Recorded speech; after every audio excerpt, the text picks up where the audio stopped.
Welcome friends.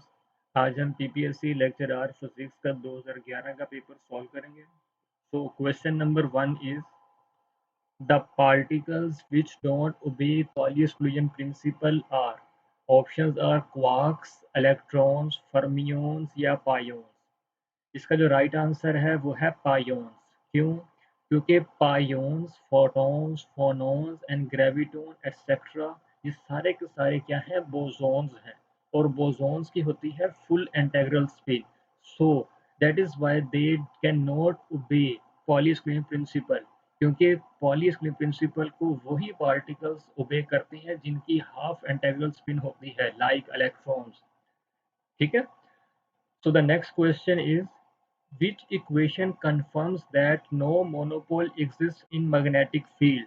Option है del dot D is equal to rho, del dot B is equal to 0 या del cross E is equal to minus partial B और partial T या none of these। इसका जो right answer है वो है del dot B is equal to 0। ये actually है क्या? ये है गॉसेस लॉ फॉर मैग्नेटिज्म। इस इक्वेशन के मुताबिक मैग्नेटिक फील्ड में कभी भी मोनोपोल नहीं हो सकता, हमेशा डायपोल होता है। जो कि होते हैं साउथ पोल और नॉर्थ पोल, हमेशा इकट्ठे आते हैं, कभी भी अलहदा नहीं आ सकते। ठीक है। So the next question is, which quantum number describes the energy of an electron in atom? Option है principal quantum number, orbital quantum number, magnetic quantum number या स्पिन क्वांटम नंबर। तो इसका जो राइट आंसर है वो है principal quantum number. ठीक है। आपको चारों कहते हैं, चारों क्वांटम नंबर का पता होना चाहिए। पेपर में समटाइम्स कभी कुछ पूछा जाता है, कभी कुछ पूछा जाता है। ठीक है। तो देखो, प्रिंसिपल क्वांटम नंबर बताता है कि इलेक्ट्रॉन की जो एनर्जी है वो एटम में जो है वो क्वांटाइज है। इसी तरह ऑर्बिटल क्वांटम नंबर बताता है कि इलेक्ट्रॉन जो है उसका जो एंगुलर मोमेंटम है उसका मैग्नीट्यूड क्वांटाइज है। मैग्नेटिक क्वांटम नंबर बताता है कि इलेक्ट्रॉन्स के एंगुलर मोमेंटम की डायरेक्शन क्वांटाइज है। और स्पिन बताता है, स्पिन क्वांटम नंबर के इलेक्ट्रॉन की जो स्पिन है वो भी क्वांटाइज है, which are up spin and down spin. ठीक है। So the next question is, divergence theorem converts the surface integral into. Option है लाइन इंटीग्रल, वॉल्यूम इंटीग्रल या क्लोज्ड इंटीग्रल या नन ऑफ दीज। देखो, इसका जो राइट आंसर है वो है वॉल्यूम इंटीग्रल। ये तो हो गया डाइवर्जेंस थ्योरम।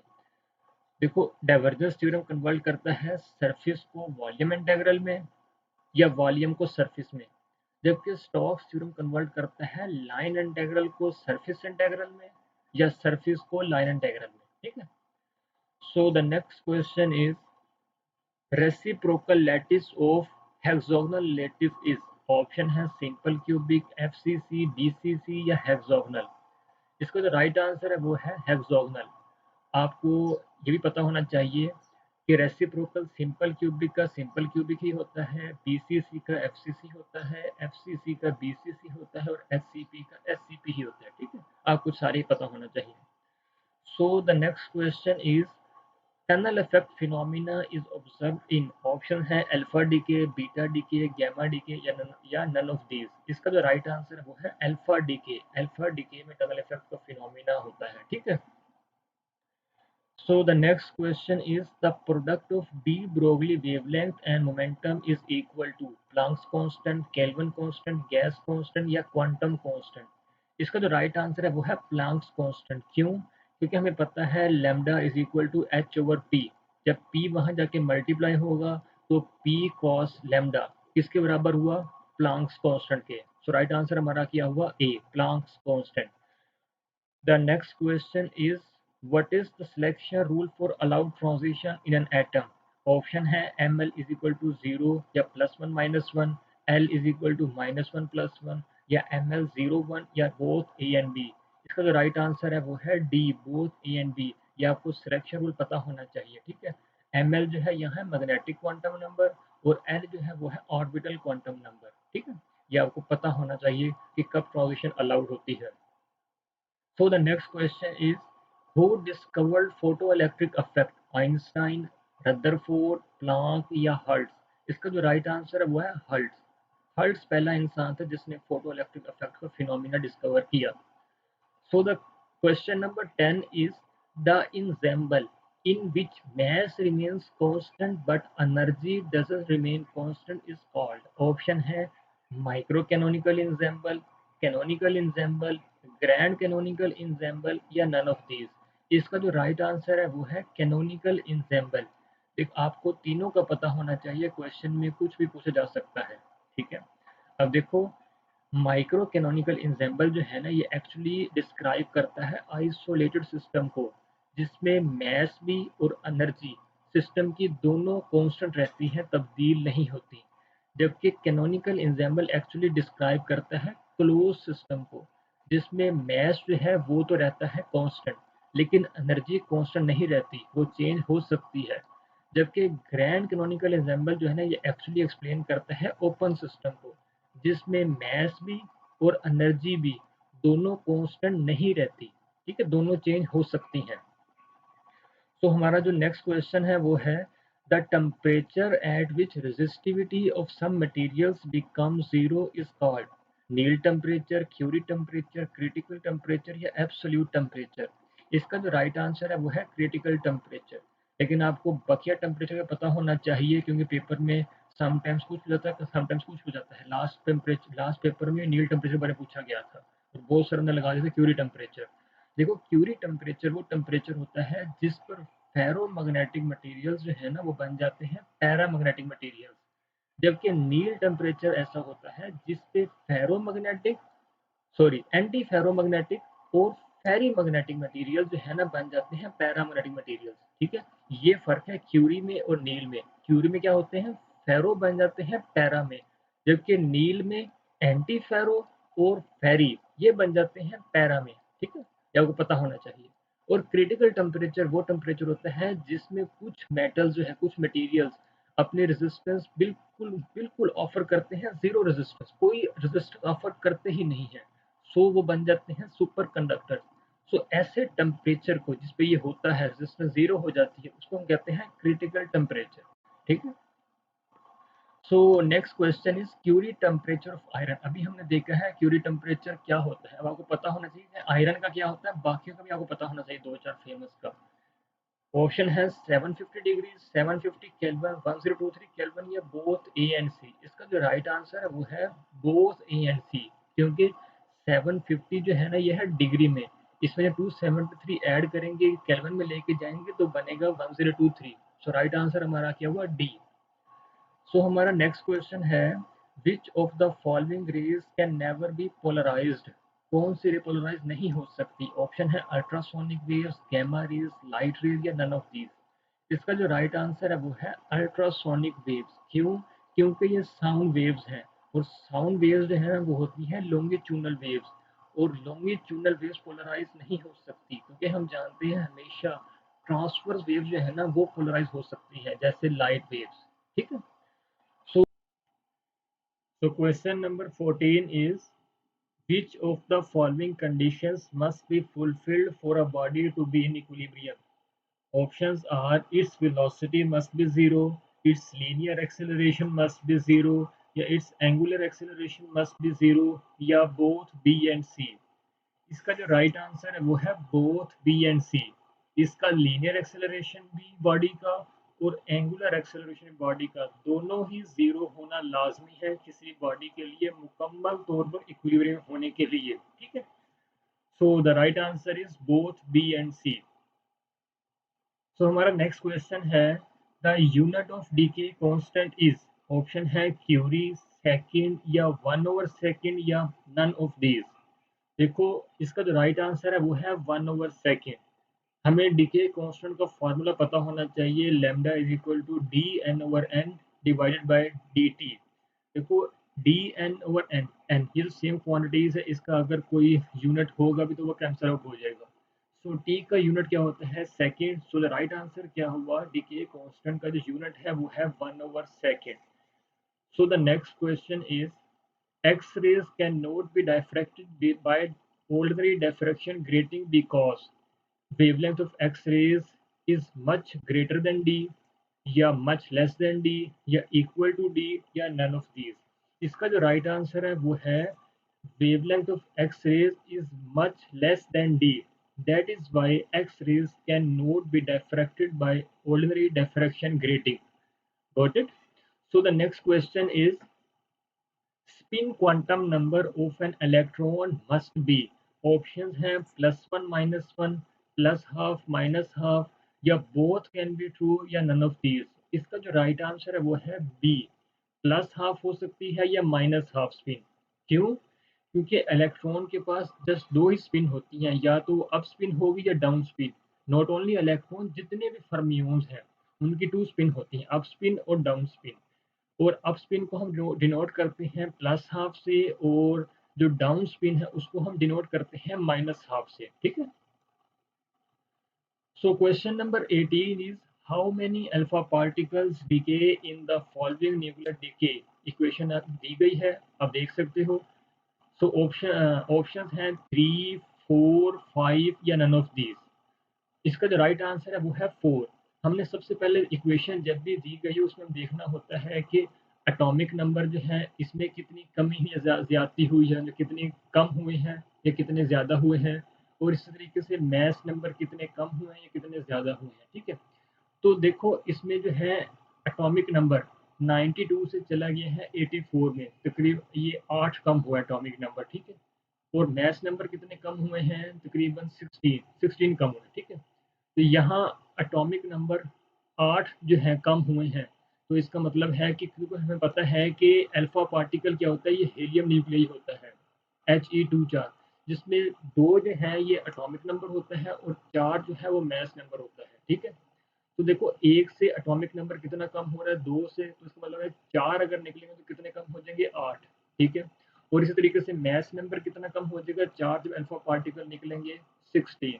तो इसका मतलब है कि 4 अल्फा पार्टिकल निकले हैं इस इक्वेशन में जो दी गई है। तो राइट आंसर हमारा क्या हुआ, 4। Option B is the right answer. So हमारा नेक्स्ट क्वेश्चन है, which particle is its own anti particle. Option है इलेक्ट्रॉन, प्रोटॉन, न्यूट्रिनो या पॉजिट्रॉन। इसका जो राइट आंसर है वो है न्यूट्रिनो। न्यूट्रिनो एक ऐसा पार्टिकल है जो अपना खुद एंटी पार्टिकल होता है। ठीक है। तो जो नेक्स्ट क्वेश्चन है, which electromagnetic radiations have more energy, X rays, gamma rays, UV rays या ऑल हैव सेम एनर्जी। ये इसका जो राइट आंसर है वो है गैमा रेज। गैमा रेज की एनर्जी सबसे ज़्यादा होती है क्योंकि इसकी फ्रीक्वेंसी सबसे ज़्यादा और वेवलेंथ सबसे कम होती है। ठीक है। सो हमारा नेक्स्ट क्वेश्चन है, which electromagnetic radiations can not emit due to transition of electrons. Option है एक्स रेज, इंफ्रारेड रेज या विजिबल लाइट या गैमा रेज। इसका जो राइट आंसर है वो है गैमा रेज। क्यों? क्योंकि बाकी जितनी है ना रेडिएशन जो दी गई थी वो सारी निकलती हैं न्यूक्लियस से बाहर, इलेक्ट्रॉन्स की जहाँ ट्रांजिशन होती है। ठीक है। इलेक्ट्रॉन्स की ट्रांजिशन होती है और न्यूक्लियस से बाहर। लेकिन ये जो गैमा रेज है ये जो है ना न्यूक्लियस के अंदर से निकलता है। और ये कैसे निकलता है ये इलेक्ट्रोमैग्नेटिक रेडिएशन से, ये भी ट्रांजिशन ही होती है, लेकिन यहाँ होती है न्यूक्लियॉन्स की ट्रांजिशन न्यूक्लियस में, और फिर उस ट्रांजिशन के दौरान ये निकलता है गैमा रेज। और समटाइम्स क्वेश्चन पूछ जाता है किसकी एनर्जी ज़्यादा होती है, और इसका जो राइट आंसर है वो गैमा रेज।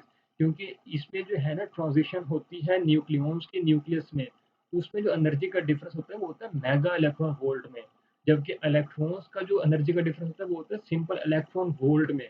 सो मेगा इलेक्ट्रॉन वोल्ट जो है ना वो एनर्जी ज़्यादा होती है, इसीलिए गैमा रेज की एनर्जी ज़्यादा होती है। ठीक है। सो हमारा नेक्स्ट क्वेश्चन है,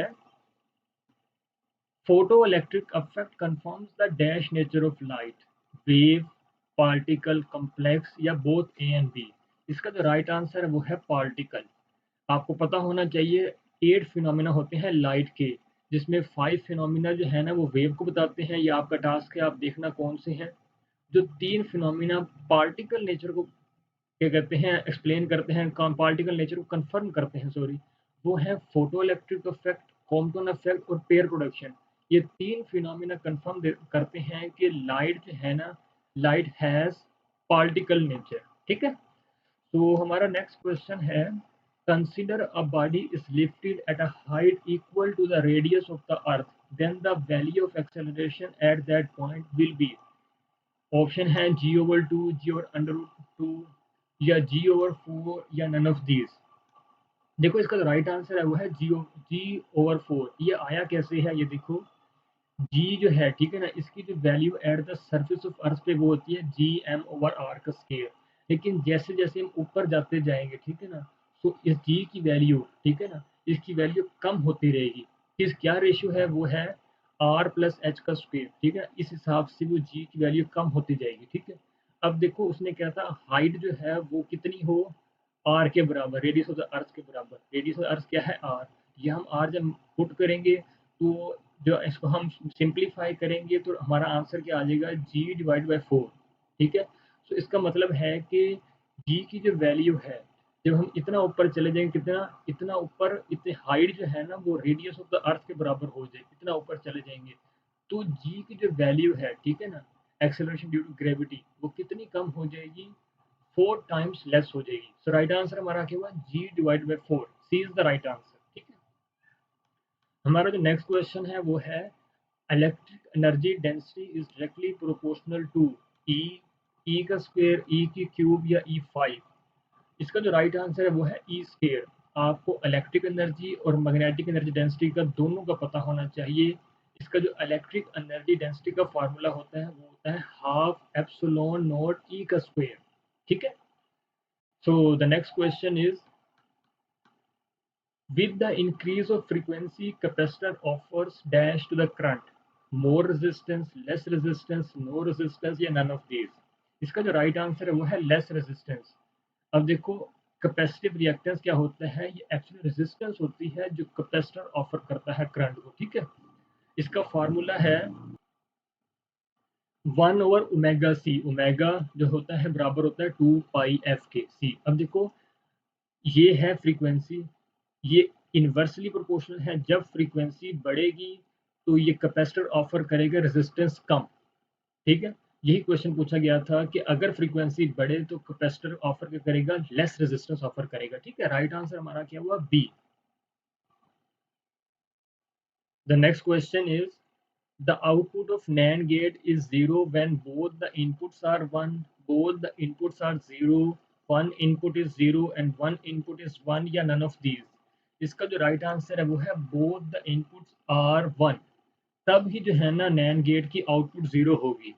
आपको ये लॉजिक का एक्सप्रेशन सारों के पता होना चाहिए, इससे आप इजीली जो है ना टेबल बना सकते हो, ट्रुथ टेबल, ठीक है। इसका जो NAND गेट का ऑपरेशन जो लॉजिक एक्सप्रेशन है वो है x = a b का बार, ठीक है।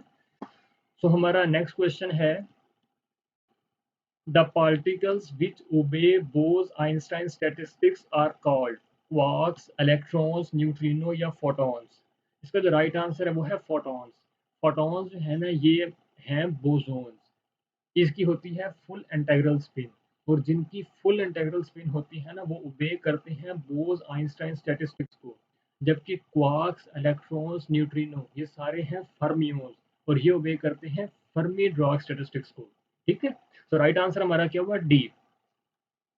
हमारा नेक्स्ट क्वेश्चन है, ERG technology is used for the treatment of eyes, heart, brain या नन ऑफ दीज। इसका जो राइट आंसर है वो है eyes, is the right answer. So the next question is, at higher frequency, RLC series circuit behaves like RL circuit, RC circuit, R circuit या none of these। इसका जो right answer है वो है RL circuit. क्यों, देखो ये जो XC है ये बताया गया है कि कैपेसिटर कितनी रेजिस्टेंस ऑफर करता है, और XL जो है ये बता रहा है कि इंडक्टर कितनी रेजिस्टेंस ऑफर करता है, ठीक है ना, करंट पे, जो करंट पास करता है। तो रेजिस्टेंस ये दोनों जो है ना, कैपेसिटिव रिएक्टेंस और इंडक्टिव रिएक्टेंस दोनों फ्रीक्वेंसी पे डिपेंड करते हैं, ठीक है। लेकिन जो रेजिस्टेंस है ये फ्रीक्वेंसी पे डिपेंड नहीं करता, कम हो या ज्यादा हो इससे कोई फर्क नहीं पड़ता, रेजिस्टेंस पे फ्रीक्वेंसी का कोई फर्क नहीं पड़ता, ठीक है। अब हमने बताना है कि जब हायर फ्रीक्वेंसी होगी फिर ये सर्किट कैसा बिहेव करेगा। देखो जब फ्रीक्वेंसी या हायर होगी तो ये डायरेक्टली है, फ्रीक्वेंसी बढ़ेगी तो एक्सएल भी बढ़ेगा, ठीक है। तो जो एक्सएल बढ़ेगा ये ज़्यादा डोमिनेट कर जाएगा, ठीक है ना, इस एक्सी से। तो रेजिस्टेंस जो है वो तो एट हायर फ्रीक्वेंसी हो या लोअर फ्रीक्वेंसी हो, रेजिस्टेंस तो डोमिनेट करेगी ही करेगी। आपने बताना होता है, पूछ जाता है या तो हायर फ्रीक्वेंसी पे कैसे करेगी या लोअर फ्रीक्वेंसी पे।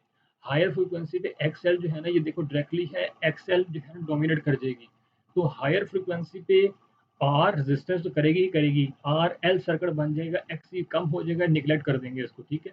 हायर फ्रीक्वेंसी पे आर एल से सर्किट कैसे बिहेव करेगा, आर एल सर्किट के तौर पर, और एट लोअर फ्रीक्वेंसी पे कैसे बिहेव करेगा, आर तो करेगा ही करेगा, इसमें फिर ये लेस हो जाएगा। एट लोअर फ्रीक्वेंसी पे सर्किट कैसे बिहेव करेगा, आर सी सर्किट, ठीक है। ये आपको दोनों पता होना चाहिए, क्योंकि क्वेश्चन या तो कभी आएगा हायर फ्रीक्वेंसी पे या आएगा लोअर फ्रीक्वेंसी पे, ठीक है। एट हायर फ्रीक्वेंसी पे आर एल सर्किट और at lower frequency पे RC circuit. So next question is kilowatt hour is the unit of power, energy, intensity या none of these. देखो इसका जो राइट आंसर है वो है एनर्जी। पावर का फॉर्मूला हमें पता है वर्क पर यूनिट टाइम, ठीक है। अब देखो टाइम को मैं वहां मल्टीप्लाई कर देता हूँ, पावर और टाइम आ जाएगा और यहाँ वर्क आ जाएगा, ठीक है। अब देखो ये पावर का यूनिट क्या होता है वाट, टाइम का ये हो गया सेकेंड। अब ये वर्क और एनर्जी एक ही चीज होती है, ठीक है। हम कन्वर्ट वर्क लिख लो या एनर्जी लिख लो, बात एक ही होती है। अब देखो वर्क को मैंने लिख लिया एनर्जी, अब वाट है, वाट हो या किलो वाट हो वो रहता यूनिट पावर का ही है, ठीक है। अब ये वाट से मैंने ले गया इसको किलो वाट में, सेकंड हो या मिनट हो या आवर हो रहता वो टाइम का यूनिट है, तो सेकंड चला जाएगा आवर में, और एनर्जी एनर्जी। तो इसका क्या मतलब हुआ, किलो वाट आवर किसका यूनिट हुआ, एनर्जी का, ठीक है। राइट आंसर हमारा क्या हुआ, बी। तो हमारा नेक्स्ट क्वेश्चन है the size of the atom is 10 raised to the power minus 8 meter, minus 9 meter या 10 meter या 9.1 multiply by 10 raised to the power minus 31 kg। इसका जो राइट आंसर है वो है -10 मीटर। आपको न्यूक्लियस का साइज का ही पता होना चाहिए, ठीक है। सो हमारा next question is the sum of electric and magnetic force is called, option है drag force, Lorentz force, Fleming force या क्वांटम फोर्स। इसका जो राइट आंसर है वो है लॉरेंस फोर्स, ठीक है। सो हमारा नेक्स्ट क्वेश्चन है input resistance in common collector transistor is very low, very high, zero या इक्वल टू आउटपुट रेजिस्टेंस। इसका जो राइट आंसर है वो है वेरी हाई। आपको कॉमन बेस का, कॉमन एमीटर का, कॉमन कलेक्टर का इनपुट रेजिस्टेंस, आउटपुट रेजिस्टेंस, कब फेस रिवर्सल होता है, कब फेस रिवर्सल नहीं होता है, इसी तरीके से किसमें जो है ना ज़्यादा करंट गेन होता है, किसमें कम वोल्ट करंट गेन होता है, किसमें ज़्यादा वोल्टेज गेन होता है, किसमें कम पावर गेन, सब आपको पता होना चाहिए, ठीक है। So next question is electric field inside an isolated conductor is, option है कांस्टेंट, मैक्सिमम या इनफिनाइट या जीरो। इसका जो राइट आंसर है वो है जीरो, क्योंकि आइसोलेटेड कंडक्टर में जो पोटेंशियल है वो कांस्टेंट होता है, ठीक है। तो हमें पता है E is equal to minus D V over D R. जब V कांस्टेंट है, इसको हम यहाँ कांस्टेंट की वैल्यू, जब यहाँ कोई भी कांस्टेंट हो उसका जब हम डेरिवेटिव लेंगे तो उसका ऑब्वियसली आंसर जीरो आएगा। तो आपको ये पता होना चाहिए कि आइसोलेटेड कंडक्टर उसके अंदर पोटेंशियल जो है वो कांस्टेंट होता है और इलेक्ट्रिक फील्ड जीरो होती है। Next question is which particle is the heaviest among these, option है लेप्टॉन्स, मीजॉन्स या हेड्रॉन्स या बारियंस। देखो इसका जो राइट आंसर है वो है बारियन। क्यों, क्योंकि देखो ये जो बारियन और मीजोन है ये दोनों जो है ना टाइप्स है हेड्रोन्स की, ठीक है। ये एलिमेंट्री नहीं बल्कि कंपोजिट पार्टिकल्स हैं जो कि एलिमेंट्री पार्टिकल्स क्वार्क से बनते हैं। देखो मीजोन जो है ना ये बनते हैं दो क्वार्क से, और बारियन जो है बनते हैं तीन क्वार्क से। ऑब्वियसली जो चीज दो से बनेगी उसका मैस कम होगा, वही चीजें तीन क्वार्क्स हैं, ठीक है ना। जब तीन क्वार्क्स है तो इसका ऑब्वियसली इसका जो मैस होगा वो ज्यादा होगा, ठीक है। सो बारियन जो है ना ये तीन क्वार्क से मिलकर बनते हैं, इसलिए इसका मैस ज्यादा होता है मीजोन से, ठीक है। तो बाकी जो ऑप्शन है वो तो है ही फर्मियंस, इलेक्ट्रॉन्स, वो तो वैसे ही बहुत उनका मैस कम होता है, ठीक है। सो राइट आंसर कि हमारा मेन था यही, बारियन होगा या मीजोन होगा, क्योंकि हेड्रोन तो हो नहीं सकता क्योंकि इसके तो दो टाइप्स हैं, मीजोन भी है बारियन भी है। तो हमने सिर्फ मेरा मेन था बताने का था कि बारियन या मीजोन इसमें से कौन हैवी है, तो बारियन जो है ना ये हैवी है। सो हमारा नेक्स्ट क्वेश्चन है which of the following particles cannot be deflected by electric or magnetic field? Option है इलेक्ट्रॉन, प्रोटॉन, न्यूट्रॉन या बीटा रेस। इसका जो राइट आंसर है वो है न्यूट्रॉन। क्यों, क्योंकि ऑप्शन में जितनी है उस पे कोई ना कोई चार्ज है, सिर्फ न्यूट्रॉन एक ऐसा पार्टिकल है जिस पे कोई चार्ज नहीं होता। सो इलेक्ट्रिक फोर्स का फार्मूला है पता है क्यू ई, मैग्नेटिक फोर्स का होता है क्यू वी क्रॉस बी। अब देखो यहाँ भी क्यू चार्ज है, यहाँ भी क्यू चार्ज है। इलेक्ट्रिक और मैग्नेटिक फोर्स तब ही किसी पार्टिकल पे लगती है जब उस पार्टिकल पे कोई ना कोई चार्ज हो। अगर उस पार्टिकल पे कोई चार्ज नहीं होगा तो दोनों फोर्सेस उस पे नहीं लगेंगी। सो न्यूट्रॉन जो है एक ऐसा पार्टिकल होता है जिस पर कोई चार्ज नहीं होता। सो इस पर इलेक्ट्रिक भी और मैग्नेटिक दोनों फोर्सेस नहीं लगती। यही क्वेश्चन हमसे पूछा गया था। सो हमारा नेक्स्ट क्वेश्चन है the unit of Planck's constant is similar to. ये क्वेश्चन कई बार आया गया है, लास्ट पेपर एफपीएससी पूछा गया है। लीनियर मोमेंटम, एंगुलर मोमेंटम या इंटेंसिटी या ड्रैग फोर्स। इसका जो राइट आंसर है वो है एंगुलर मोमेंटम। इसको हम थोड़ा समझते हैं। देखो हमें पता है E is equal to H F. तो एच को हम निकालेंगे तो डिवाइड एफ जो है वहां जाके डिवाइड हो जाएगा E ओवर एफ। तो देखो एनर्जी का यूनिट क्या होता है जूल, और फ्रीक्वेंसी डिवाइड में है, ठीक है ना। तो ऊपर जाके तो इसका जो यूनिट बन जाएगा देखो T is equal to one over F होता है ना। तो यहाँ टी लिख दो, टी का यूनिट क्या होता है सेकेंड। तो सिंपली एच का क्या होगा यूनिट जाउल सेकेंड। सो अब देखो एल इज इक्वल टू हमें बताना है एंगुलर मोमेंटम का क्या होगा, क्या कहते हैं unit. L is equal to the M V R. M का क्या होता है किलोग्राम, वी का होता है मीटर पर सेकेंड, और आर क्या होगा मीटर, ठीक है ना। तो मीटर मीटर मीटर को स्क्वायर हो जाएगा और एस, ठीक है। अब यहाँ हमने क्या करना है एस से मल्टीप्लाई एस से डिवाइड कर दो, ठीक है। अब देखो हमें पता है वर्क क्या होता है एफ डॉट डी, ठीक है ना। तो इसको जो है ना हम एफ का लगाएंगे, यूनिट लगाएंगे और डी का लगाएंगे, तो ये सारा बन जाएगा और ये होता है जाउल के बराबर। अब यहाँ ये जाउल है ना इसकी वैल्यू यहाँ पुट कर दूंगा, किलोग्राम मीटर और सेकंड का स्क्वायर। इस सारे की जगह जाउल आ जाएगा और ये एस बच जाएगा, वैसे का वैसे लिखा आएगा। सो हमने क्या देखा कि जो एच का यूनिट है वो भी जाउल सेकंड हुआ और एंगुलर मोमेंटम का यूनिट भी जाउल सेकंड हुआ, ठीक है। सो हमारा क्वेश्चन यही था कि प्लांक्स कांस्टेंट का यूनिट किसके बराबर है, वो है एंगुलर मोमेंटम के बराबर। सो हमारा नेक्स्ट क्वेश्चन है the structure of sodium chloride crystal is. Option है सिंपल क्यूबिक, ऑर्थोरोम्बिक, टेट्रागोनल या हेक्सागोनल। सो इसका जो राइट आंसर है वो है सिंपल क्यूबिक, ठीक है। सो हमारा नेक्स्ट क्वेश्चन है the circuit in which output is taken from emitter is called. Option है common emitter circuit, common base circuit या एमीटर फॉलोअर सर्किट या नन ऑफ दीज। इसका जो राइट आंसर है वो है एमीटर फॉलोअर सर्किट, ठीक है। अब देखो कॉमन बेस होता है या कॉमन कलेक्टर होता है या कॉमन एमीटर होता है, ठीक है। तो कॉमन कलेक्टर सर्किट को ही हम कहते हैं एमीटर फॉलोअर सर्किट। इसमें जो हम आउटपुट वोल्टेज लेते हैं वो लेते हैं एमीटर से, ठीक है ना। और इसमें जो हम इनपुट वोल्टेज देते हैं वो देते हैं बेस को, ठीक है ना। और इसमें वोल्टेज जो है ना वो गेन नहीं होता, ठीक है ना। यूनिटी ही होता है, यूनिट के बराबर, ठीक है, नहीं ना होने के बराबर होता है। सो इसमें जो आउटपुट वोल्टेज है एमीटर पर वो इक्वल होता है इनपुट वोल्टेज बेस के, ठीक है। सो इसीलिए इसको एमीटर फॉलोअर सर्किट भी कहते हैं। Consider a planet that is moving in an elliptical orbit. Its kinetic energy will be dash when it is away from the sun. Option है जीरो, मैक्सिमम या मिनिमम या कांस्टेंट। इसका जो right answer है वो है मिनिमम। ये जो क्वेश्चन पूछा गया है एक्चुअली ये केपलर सेकंड लॉ से रिलेटेड है, जिसको हम द लॉ ऑफ एरियाज भी कहते हैं।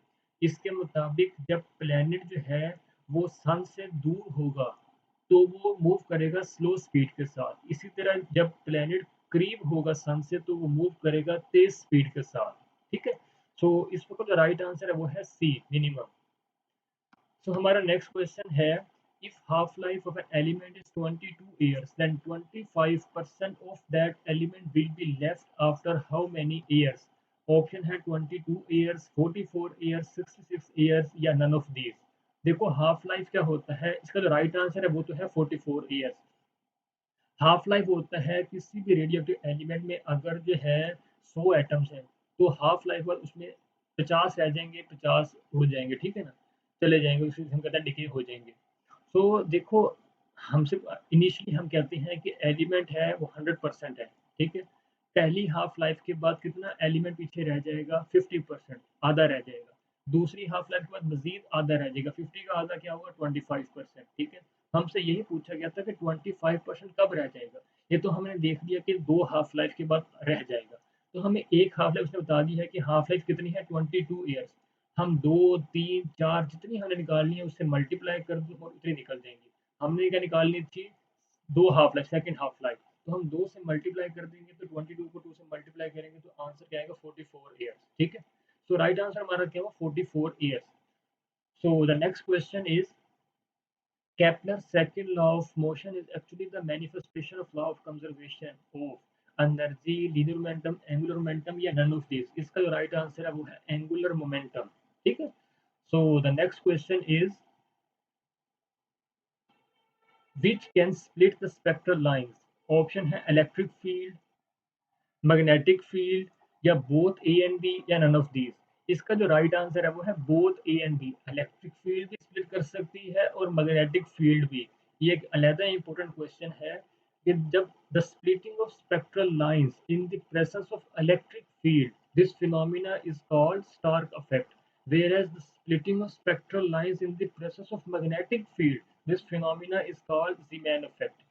So हमारा नेक्स्ट क्वेश्चन है magnetic susceptibility of paramagnetic materials is zero, small and negative, small and positive या large and positive। इसका जो राइट आंसर है वो है स्मॉल एंड पॉजिटिव। ठीक है? क्योंकि पैरामैग्नेटिक मटेरियल्स जो है ना ये वीकली अट्रैक्ट करते हैं external magnetic lines of force को। तो इसकी जो मैग्नेटिक ससेप्टिबिलिटी है वो है पॉजिटिव और स्मॉल।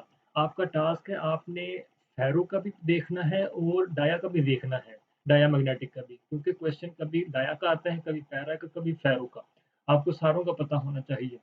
सो हमारा नेक्स्ट क्वेश्चन है hysteresis area represents energy required to magnetize a material, energy required to demagnetize a material या power of magnet या both A and B।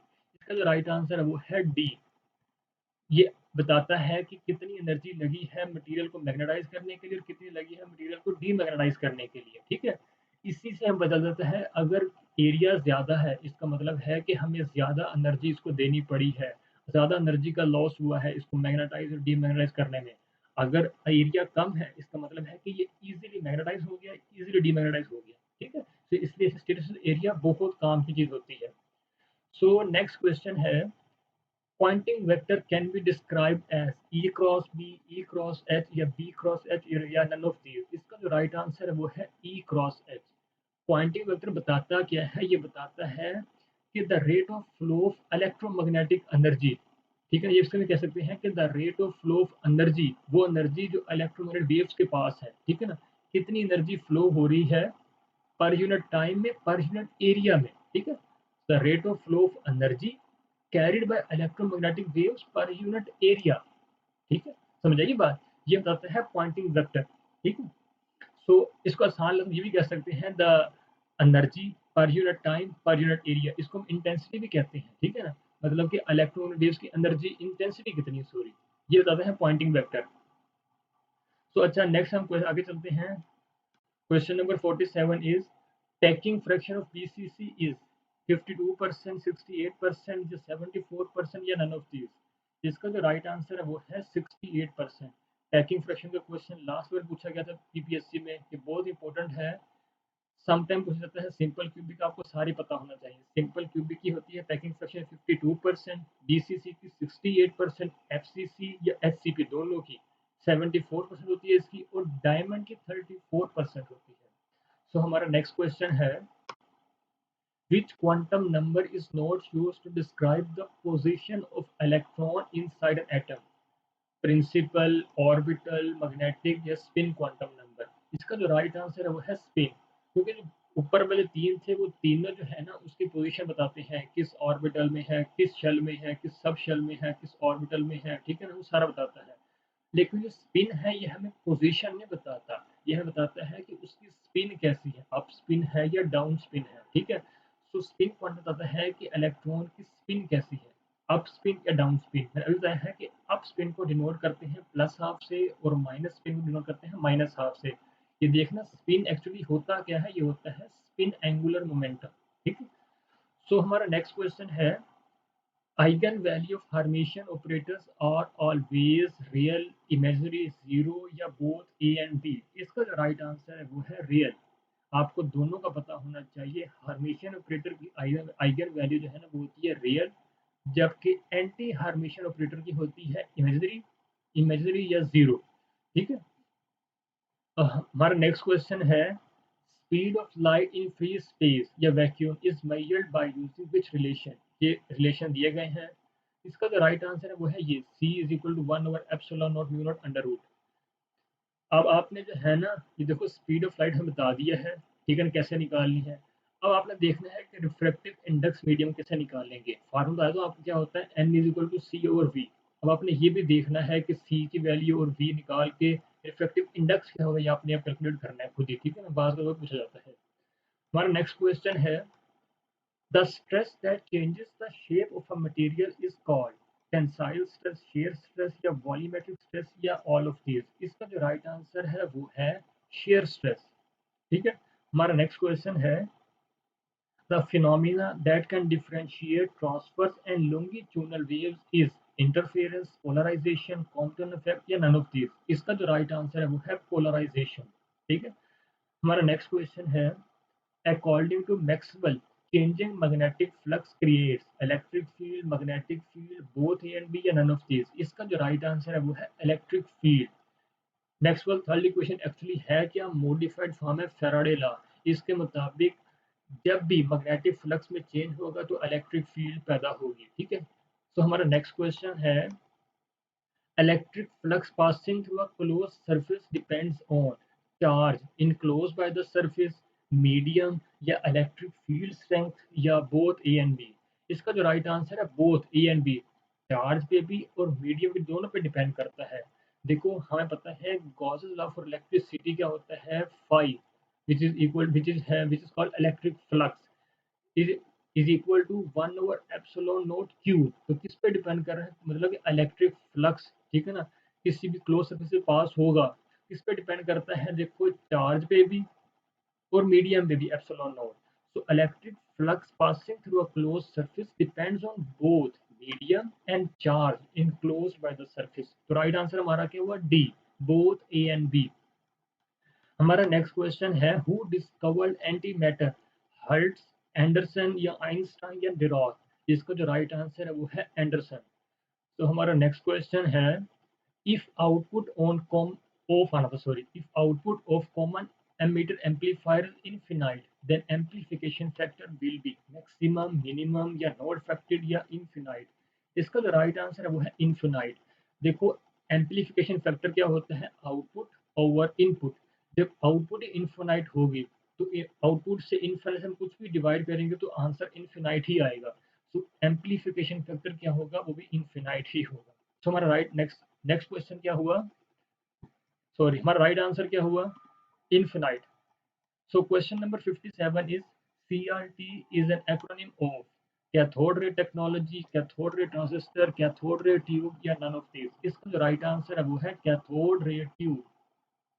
हमारा नेक्स्ट क्वेश्चन है the frequency eight which capacitive reactance and inductive reactance becomes equal is called equal frequency, Laurent frequency या capacitive frequency या resonance frequency. इसका जो right answer है वो है रेजोनेंस फ्रीक्वेंसी। हमारा नेक्स्ट क्वेश्चन है the colour of light emitted by LED depends upon material use, जो मटेरियल इस्तेमाल कर रहे हैं, बाइसिंग या the value of current end voltage या ऑल ऑफ दीज। इसका जो राइट आंसर है वो है द मटेरियल यूज, जो मटेरियल इस्तेमाल हुआ है, ठीक है ना, एलईडी बनाने में।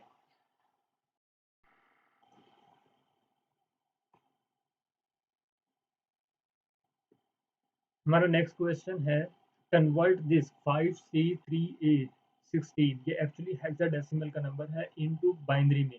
इसका ऑप्शन है ये सारे हैं। इसका जो राइट आंसर है वो है ये। अब देखो ये आपको ऑक्टल को बाइनरी में, बाइनरी को ऑक्टल में, हेक्साडेसिमल को बाइनरी में या सिंपल बाइनरी को हेक्साडेसिमल में, ठीक है ना, ये सारी जितनी भी कन्वर्जन है आपको सारी आनी चाहिए। तो इस वजह इसका जो आंसर है वो मैं बताता हूँ कैसे निकाला है, 5C3A।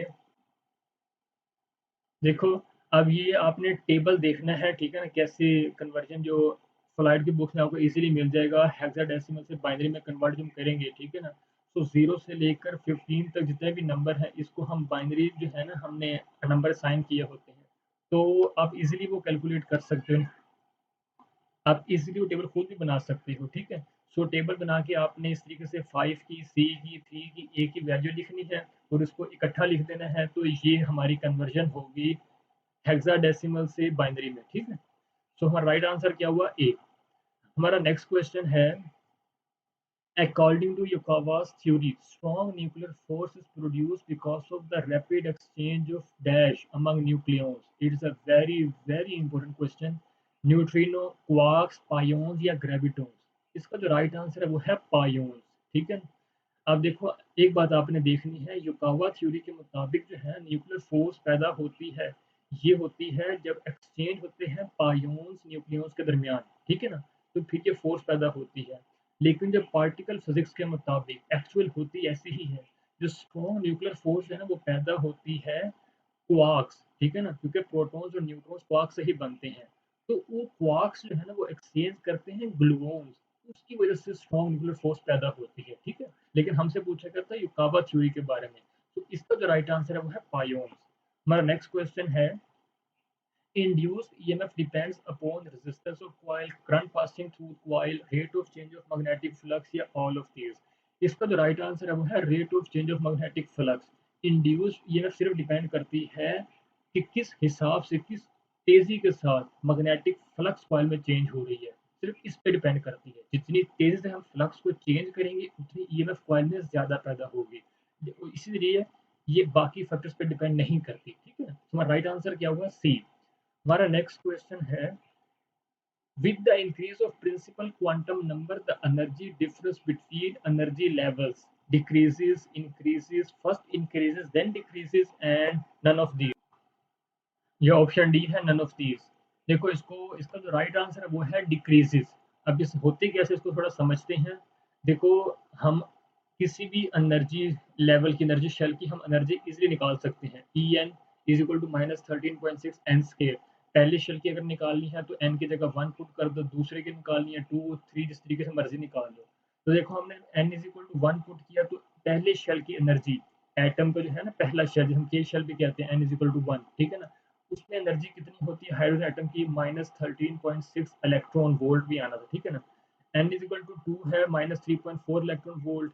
N is equal to 3 put किया तो तीसरे शेल की एनर्जी क्या होगी? -1.5, और चौथे की एनर्जी क्या होगी? -0.85। हमसे पूछा गया था जैसे जैसे प्रिंसिपल क्वांटम नंबर, ये एन जो है ना ये प्रिंसिपल क्वांटम नंबर है, एन इज इक्वल टू 1, 2, 3 के एल एम एन शेल, ठीक है ना?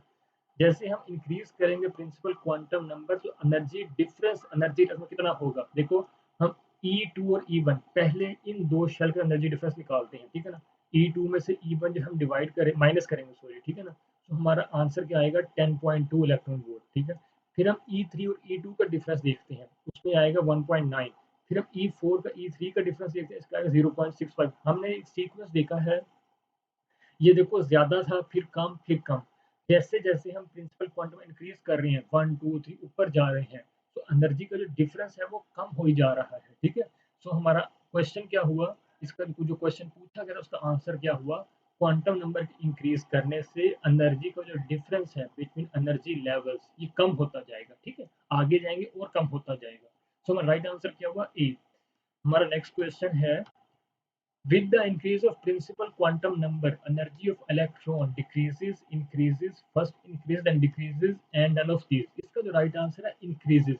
यहाँ हमसे एनर्जी का डिफरेंस नहीं पूछा गया, यहाँ हमसे पूछा गया जैसे जैसे ऊपर जाते जाएंगे हम, इलेक्ट्रॉन की जो एनर्जी है वो कम होगी या ज़्यादा होगी। ये देखना, जो के शेल होता है वो ग्राउंड से एनर्जी होती है, ये सबसे लोएस्ट एनर्जी होती है। जैसे जैसे हम ऊपर जाते जाएंगे, के से एल में जाएंगे, एम से जाएंगे, ठीक है ना? ऊपर जाते जाएंगे वो हायर शेल्स होते हैं, हायर एनर्जी होती है उन शेल्स की, ठीक है ना? एन इज इक्वल टू 1 की सबसे कम एनर्जी जिसे हम के शेल कहते हैं। N is equal to 2 L shell, इसकी एनर्जी उससे ज्यादा होती है के शेल से। एम शेल की एनर्जी बाकी दोनों से ज्यादा होती है के और एल से। इस तरीके से ऊपर जितने शेल हैं उन सब की एनर्जी जो निचले शेल है उससे ज्यादा होती है, ठीक है ना? तो इसका मतलब है कि के शेल की एनर्जी सबसे कम, एल की उससे ज्यादा, एम की उससे ज्यादा, और ऊपर होंगी उसकी उससे ज्यादा, ठीक है? तो जो सबसे टॉप पे होगा उसकी एनर्जी सबसे ज्यादा होगी। सो हमसे पूछा गया था कि क्वांटम नंबर के इंक्रीज होने से एनर्जी ऑफ इलेक्ट्रॉन क्या होगी, इंक्रीज होती जाएगी, ठीक है ना। तो हमारा आंसर क्या हुआ, बी। हमारा नेक्स्ट क्वेश्चन है, those materials whose valence bands are half filled are called conductors, semiconductors, insulators या superconductors। इसका जो राइट आंसर है वो है सेमीकंडक्टर्स। आपको ये पता होना चाहिए, ये जो कंडक्टर्स होते हैं, ये जो लास्ट चलो हम वेलेंस बैंड कहते हैं, ठीक है ना, इस पे जो इलेक्ट्रॉन्स की तादाद होती है कंडक्टर्स में 4 से कम होती है, इसे हम कहते हैं लेस देन हाफ फील्ड। 4 से कम होती है, इसीलिए इजीली इलेक्ट्रॉन्स जो है ना इजीली यहाँ से निकल जाते हैं और फ्री हो जाते हैं, ठीक है ना। जो सेमी कंडक्टर्स होते हैं इसमें जो है ना आखिरी शेल जिसे हम वेलेंस बैंड कहते हैं, ये हाफ फील्ड होता है, इसमें 4 इलेक्ट्रॉन्स होते हैं। जैसे जर्मेनियम सिलिकॉन, इसके आखिरी शेल में 4 इलेक्ट्रॉन्स होते हैं। जबकि इंसुलेटर है, इसके जो आखिरी शेल है वेलेंस बैंड कहते हैं, इसमें 4 से ज़्यादा इलेक्ट्रॉन्स होते हैं। 4 से ज़्यादा होते हैं, इसीलिए तो इजीली बाहर नहीं निकल सकते वहाँ वेलेंस बैंड से, इसलिए इंसुलेटर होते हैं, ठीक है। ये आपको चारों का तीनों का पता होना चाहिए। लेकिन हमसे पूछा गया था वेलेंस बैंड हाफ फील्ड किसमें होते हैं, वो होते हैं सेमीकंडक्टर में। राइट आंसर हमारा क्या हुआ, बी। हमारा नेक्स्ट क्वेश्चन है, which of the following statement which of the following statement is correct about atom? electrons lies Electrons lie inside the nucleus. Next option है, it contains much free space, it produces continuous spectrum, या last है, it has negative charge। हमसे पूछा गया statement कौन C true है electron के बारे में, एटम के बारे में। सो इसका जो राइट आंसर है वो है it contains much free space, ठीक है। अब इसमें एक चीज आप देख लो, ये जो रदरफोर्ड ने ये बताया था कि क्या कहते हैं न्यूक्लियस के बारे में बताया था, प्रोटॉन के बारे में, उसने कहा था कि 99% जो है ना एटम में स्पेस होती है, ठीक है ना, वहाँ कुछ नहीं होता। लेकिन ये बता काफी अर्से तक ये बात सही मानी गई, ये रदरफोर्ड ने ये बताया था। लेकिन अगर हम देखें क्वांटम मैकेनिकली, क्वांटम मैकेनिक्स इसके बिल्कुल बरखिलाफ कहता है जो इसने कहा था, ठीक है ना। हम यहाँ क्वांटम मैकेनिक्स डिस्कस नहीं कर रहे। सो हमसे पूछा गया इस क्वेश्चन में यही है कि बहुत स्पेस फ्री होती है एटम की अकॉर्डिंग टू रदरफोर्ड, ठीक है। सो इस पर जो हमारा राइट आंसर है वो है बी। तो जबकि क्वांटम मैकेनिक्स कहता है कि एटम में कोई भी स्पेस जो है, कोई भी जगह फ्री नहीं होती, उसमें कहीं ना कहीं इलेक्ट्रॉन का अमल दखल लाजमी होता है, ठीक है। सो हमारा इस पर राइट आंसर क्या हुआ, बी है। हमारा नेक्स्ट क्वेश्चन है, which has the lowest ionization potential among these, carbon, steel या सीजियम या सोडियम। इसका जो राइट आंसर है वो है सीजियम, इसका आयोनाइजेशन पोटेंशियल सबसे कम होता है। हमारा नेक्स्ट क्वेश्चन है, moderators used in nuclear reactors are made of boron, cadmium, heavy water या बोथ ए एंड बी। इसका जो राइट आंसर है वो है हैवी वाटर। यहाँ जो है ना गलती हो जाती है, देखो बोरोन और कैडमियम लगा देते हैं मोस्टली, ये मिक्स ना करना कि वो जो रॉड्स बनते हैं वो किससे बनते हैं, वो रॉड जो है ना जो इस्तेमाल होते हैं इस न्यूक्लियर न्यूक्लियर रिएक्टर में वो बनते हैं बोरोन और कैडमियम से। हमसे पूछा गया है कि मॉडरेटर किससे बनते हैं, ठीक है ना। तो वो होते हैं, किससे बनते हैं, या तो वो मॉडरेटर क्या होते हैं इस्तेमाल होते हैं न्यूक्लियर रिएक्टर में, या तो वो वाटर होता है या हैवी वाटर या ग्रेफाइट। इस वक्त हमसे जो पूछा गया है ऑप्शन है उसमें जो राइट आंसर है वो है हैवी वाटर, ठीक है। हमारा राइट आंसर क्या हुआ, सी। हमारा नेक्स्ट क्वेश्चन है, which particle was discovered earlier, quark, proton, electron या न्यूट्रिनो। इसका जो राइट आंसर है वो है इलेक्ट्रॉन सबसे पहले डिस्कवर हुआ। सो राइट आंसर क्या हुआ, इलेक्ट्रॉन। हमारा नेक्स्ट क्वेश्चन है, a free particle has how many degrees of freedom in space because of translational motion, 1 2 3 या 5। इसका राइट आंसर है 3। देखो ट्रांसलेशन मोशन हमने सिर्फ देखना है तो एक फ्री पार्टिकल के पास 3 डिग्रीज ऑफ फ्रीडम होते हैं, ठीक है ना। स्पेस में या तो वो एक्स डायरेक्शन मूव कर सकता है या वाई में या जेड में, ये तीनों एक्सिस से पूरे स्पेस को कवर कर लेते हैं। So degree of freedom free particle के पास कितने होते हैं, 3, बिकॉज ऑफ ट्रांसलेशनल मोशन, ठीक है। हमारा नेक्स्ट क्वेश्चन है, dimension of angular acceleration is, ये ऑप्शन गिवन है। इसका जो राइट आंसर है वो है g⁻²। अब देखो ये आप देख सकते हो फार्मूला क्या होता है, D omega over D T. इसको हम ओमेगा लिखें, ओमेगा का लिखेंगे D theta over D T. Theta की डिमेंशन होती कोई नहीं है, तो टी टी 2 है तो ऊपर जाके t-2 हो जाएगा डायमेंशन। तो राइट आंसर हमारा क्या हुआ, सी। हमारा नेक्स्ट क्वेश्चन है, the angle between V and I in pure capacitive circuit is 0, 45, 90 या 180। इसका राइट आंसर है वो है 90। अब देखो कैपेसिटिव सर्किट और इंडक्टिव सर्किट, इसमें तो एंगल 90 होता है, ठीक है ना डिफरेंस।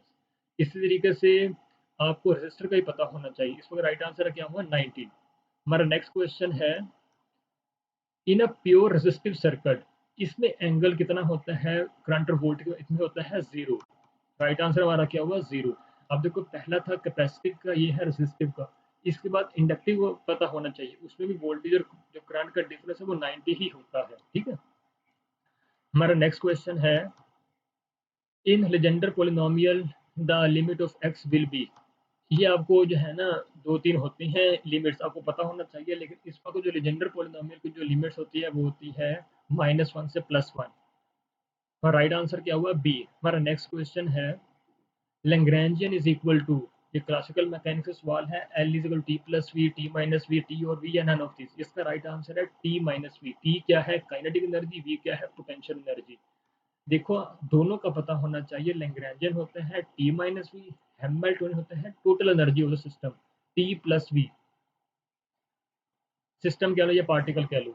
नेक्स्ट क्वेश्चन है elementary particles are divided into how many groups, 2, 3, 4, 5। इसका जो राइट आंसर है वो है 2। जितने भी एलिमेंट्री पार्टिकल है इसको हम दो ग्रुप में डिवाइड करते हैं, या तो फर्मियोन्स होंगे जिसकी हाफ स्पिन होती है, या वो बोसॉन्स होंगे जिसकी फुल स्पिन होती है, ठीक है। तो राइट आंसर क्या हुआ बी, सॉरी ए 2।